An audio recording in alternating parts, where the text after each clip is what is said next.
गंमत कशी आहे बघा.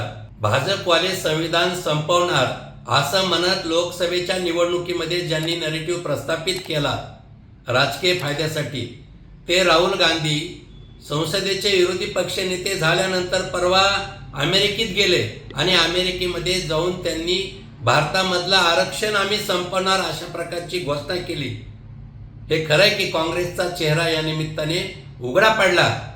पण त्याहून अधिक धोकादायक म्हणजे भारताविरोधात भूमिका घेणाऱ्या लोकप्रतिनिधी अमेरिकेमधील इल्हान उमर यांची त्यांनी भेट घेतली, यांच्याशी संवाद साधला.